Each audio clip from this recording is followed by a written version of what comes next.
and thanks to everyone for being here, and special gratitude for the work you've all done on non-human animals and for including them in the assessment of normativity. So, as advertised, I'm going to speak about paternalism. You may have noticed that in the aftermath of the defining work by Amos Tversky and Daniel Kahneman, there has been an explosion both of empirical findings about human rationality and of normative work on what follows for the role of the government. And what I'm going to do is try to catalog the emergent camps and to suggest there should be no camps and to outline an approach to the domain of paternalism, which will be based on utilitarian or welfarist foundations. But I'll say something about Kantian foundations too. And I think in the end, the conclusion about the domain of paternalism will be basically the same. So we have coercive paternalists. Sarah Conley, a very distinguished philosopher, is one. Nick Chater, whom we're pleased to have with us, and George Lowenstein have passages in their book which are embracing coercive paternalism. Ryan Bubb and Richard Pildes at NYU are coercive paternalists too. They urge that in view of what we know about human error, John Stuart Mill has been left in the dust, so to speak, and there are domains where mandates and coercion are amply justified. A ban on trans fats, which I'm going to refer to on more than one occasion, might be thought to be exemplary of a domain where coercive paternalism is justified, but the coercive paternalists find this true in many domains. So let's call that, for exposition, Camp 1. Camp 2 consists of the libertarian paternalists. Dick Thaler is one. I suppose I join him, who urge that behavioral findings about human error justify a host of freedom-preserving interventions, sometimes described as nudges, such as warnings and reminders and automatic enrollment in, let's say, anti-poverty programs and saving programs. A GPS device is an exercise in libertarian paternalism. You can say to the GPS device, I want to go to Rome, not to Florence. It's up to you. And if the GPS device gives you a route you don't like, you can reject it. But the mechanism of the GPS device is paternalistic in the sense that it is telling you this is the way you ought to go. Then there are anti-paternalists. I don't know that they're represented in this session. They are followers of John Stuart Mill or Friedrich Hayek or both. Mario Rizzo is an anti-paternalist. The anti-paternalists urge that the Kahneman and Tversky findings and the maybe two generations of successor findings justify only efforts to improve people's competences or their capacity to make good choices, or maybe, say the anti-paternalists, what's justified is nothing at all. Okay, here are our contestants in the behavioral economics normative Olympics. And I'm going to suggest that no one wins the gold medal, that there are considerations, but no global winner. So on welfarist grounds, if we're followers of Mill and Bentham, or there may be more subtle modern successors, we would just say the three things. Three things. I'm going to give a framework with only three things in it. When many choosers blunder, and when the right course of action is unambiguously clear, the argument for coercive paternalism in the form of mandates and bans really is strong. a point for Chater and Lowenstein, and Conley and Bubb and Pildes. Consider a ban on trans fats, which make hearts go in very bad directions. Consider compulsory seatbelt laws, or at least certain kinds of occupational safety and health laws, which prevent workers from dying and getting sick. These are all paternalistic, and on the stated assumptions, they are warranted on utilitarian grounds. When choosers are heterogeneous and adequately informed and free of behavioral biases, anti-paternalism is right and paternalism has no place. Consider choices about what to get at a familiar bookstore or restaurant, where I suggest the strong presumption on welfare grounds should be anti-paternalistic. Third, and this is a list of three, libertarian paternalism a la Thaler and his grateful collaborator has significant advantages over coercive paternalism when choosers are heterogeneous, when many do or will err, and many do not or will not err, and when the right course of action is not clear for all. So take that, my friend Nick. Take that, my friend Richard Pildes. Consider fuel economy labels and automatic enrollment in certain programs that some people don't want to be in.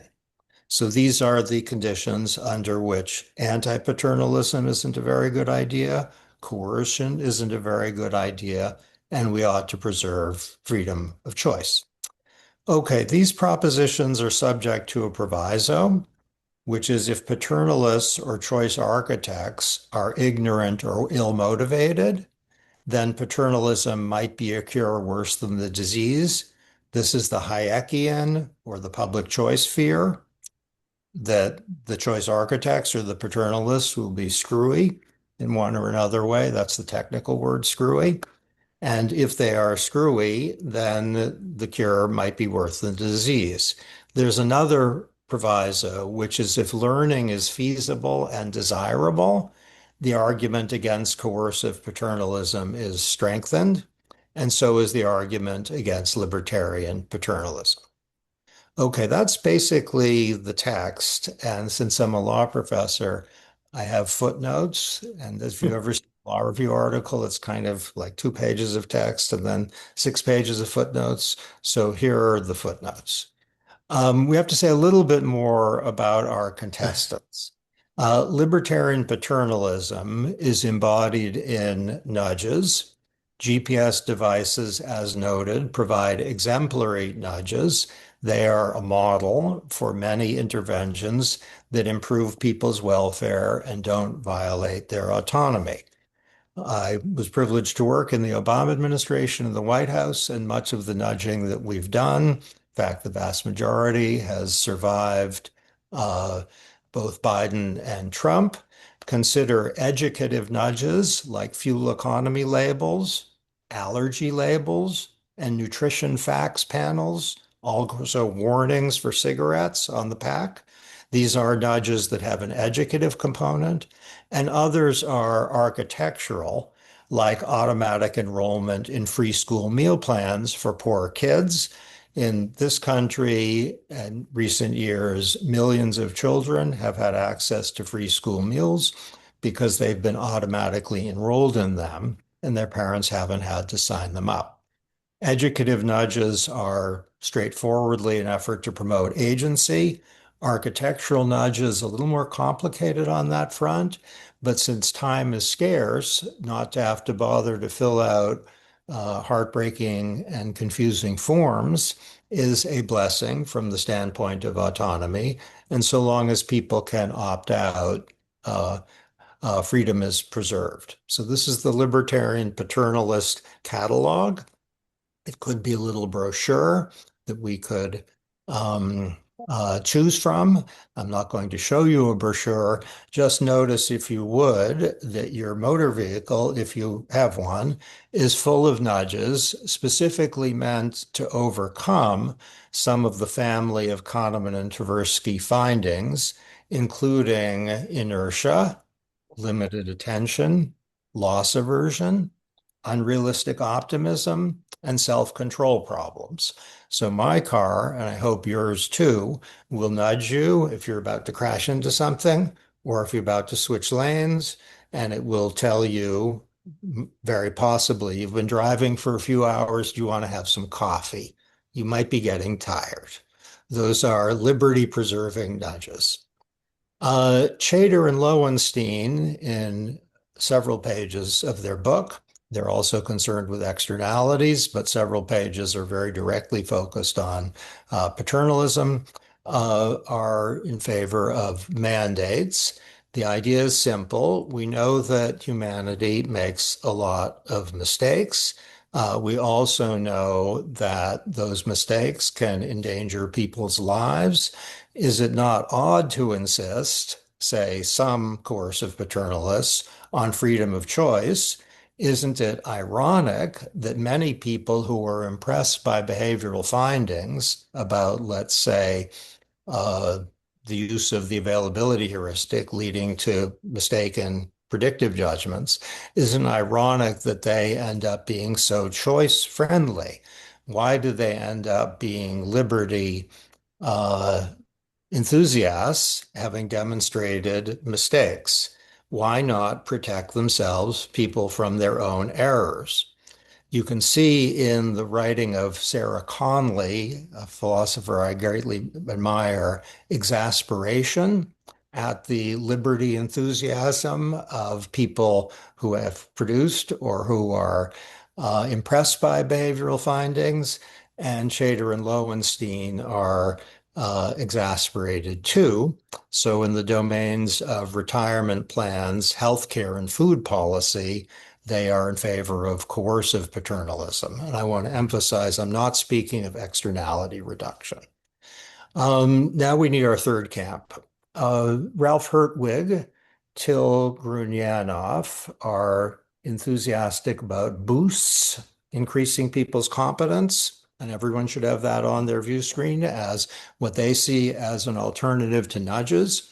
So instead of nudging people through, let's say, automatic enrollment in something, instead boost people's capacities so they can decide whether to enroll. Some of the anti-paternalists think that Kahneman and Tversky and their followers haven't gotten it right. They urge that heuristics work well and people show ecological rationality. So, in the view of Hertwig, for example, the judgments about human errors are exaggerated. Others emphasize, and this is an Austrian economics point associated with Hayek. Mario Rizzo is the expositor, is one of the expositors. People have really complicated utility functions, and what we see as a mistake might be nothing of the sort. If people choose the brownies, it's not because they have a self-control problem, it's because they really like the brownies. And that's true if people buy fuel inefficient cars. They like those cars. They're not using a heuristic that leads to biases.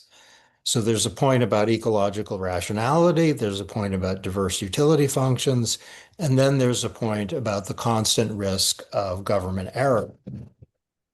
My dogs don't like that point. They're with libertarian paternalists, so they're objecting very loudly to the anti-paternalists. I thank my dogs for being on my side. But I'd like them to be a little quieter. Shall I nudge them? Shall I coerce them? Okay. The anti-paternalists also argue that if you're going to do anything to help people who make mistakes, use boosts to help people to make better decisions by improving their skills and their knowledge and their cognitive tools. Okay, if we're welfareists, and now I'm going to elaborate the framework a little bit. If most choosers do choose well and can easily be helped to choose well, And if the paternalists are ignorant, clueless, or poorly motivated, we should stand with the anti-paternalists. Those are the conditions where anti-paternalism really is a good idea. If there's no doubt that choosers choose badly, and if the paternalists know what they should choose, the argument for coercive paternalism is self-evidently strong on welfarist grounds. So to ban certain carcinogens in the workplace rather than boosting workers to know that they're carcinogenic might well be justified because people are going to get cancer. Let's just suppose the numbers are high. If many choosers choose badly, if there's a lot of heterogeneity in the relevant population, and if choice architects know what they're doing, the argument for libertarian paternalism is very hard to resist. So fuel economy labels, which are educative nudges, or nutrition facts panels, which give people information about, let's say, the calories in their food, that's an exercise in libertarian paternalism. And why on earth should we reject that if we care about human welfare? If people are being automatically enrolled in, let's say, a healthcare program that promotes their well-being, subject to opt-out if their conditions warrant, why would we choose instead no paternalism, or why would we choose instead coercion? Okay, these points help organize what I think should be formally modeled. Mario, you're an economist. I'm pleading for your help here. Formally modeled as a welfarist framework. And we can imagine variations on the assumptions I'm given that can make the case harder or easier. We can vary the numbers in terms of how many people are choosing badly, and then things can get harder and kind of instructively harder.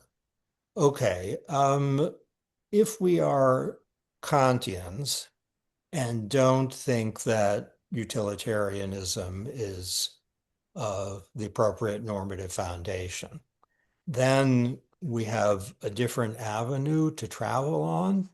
We need to ask the right conception of liberty or autonomy, and we need to explore whether one or another approach would be consistent with it. Kantians would be strongly inclined to be skeptical of coercive paternalism. Kantians tend to see coercive paternalism as an annihilation of individual agency and inconsistent with dignity. It's a failure of respect. So some Kantians would rule Chater-Lowenstein-like coercive paternalism as at least presumptively off the table. But a GPS device would be really hard to reject on Kantian grounds, and perhaps the same is true for educative nudges. If people are reminded that they need to take their medicine every morning or they'll be at risk, the Kantian objection is uh, somewhere between fanciful and preposterous.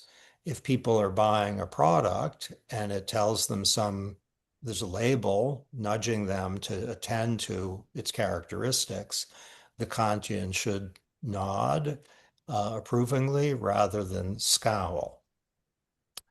Architectural nudges might be more complicated, but if people are automatically enrolled in, let's say, double-sided printing, in order to protect their own, space, or if they're automatically enrolled in some programs that make their lives better, then the Kantian should be upbeat about that. Okay, that's basically a promissory note on Kantian grounds, but I hope in the fullness of time to be able to deliver. I have just one more point for you, which is that people have first order agency and also second order agency. People make choices about their choices. Sometimes they want to choose plain and simple. Sometimes they don't want to choose. They regard choice as a burden. They exercise second order agency, not to exercise first order agency. exercising first order agency might be a bother and a cost. The distinction between second order agency and first order agency has strong implications for how to think about paternalism, both on utilitarian grounds and on Kantian grounds. If people would prefer not to make a choice, we should respect that second order preference, not because we're paternalistic, but because we're not paternalistic. If people are required to exercise first order agency, they will be subject to a form of paternalism, not an alternative to it. Overriding exercises of second order agency by, let's say, our fellow citizens and our friends and our spouses is not very nice. Sometimes people make implicitly a decision not to choose. Sometimes they make that explicitly. That's how they exercise their agency. Choice requiring paternalism might be an attractive form of paternalism. Some choice fetishists think so, but it is no oxymoron and it's paternalistic nonetheless. Okay, then, time to conclude. Over the last decades, we've learned a lot about the appropriate approach to paternalism. Mill's great book on liberty looks astonishing still, but kind of uninformed. We've learned more in the last decades than we did about paternalism in the preceding 150 years. If social planners are clueless or malevolent, we ought to have little interest in paternalism, even if people have self-control problems. If social planners often know what they are doing and are well motivated, then all options are on the table. If choosers are informed and relatively free from behavioral biases, then no paternalism, exclamation point. If most or many choosers are uninformed or subject to behavioral biases, and the right course of action is clear for them, then 3 cheers, not 2.5, for compulsory seatbelt laws and compulsory motorcycle helmet laws. If many choosers are uninformed and subject to behavioral biases, but there's heterogeneity in the group and one size does not fit all, then libertarian paternalism emerges as a pretty good idea. Sometimes we get lucky. Sometimes the most intense disputes turned out to be tractable. This is one of those times. Thank you.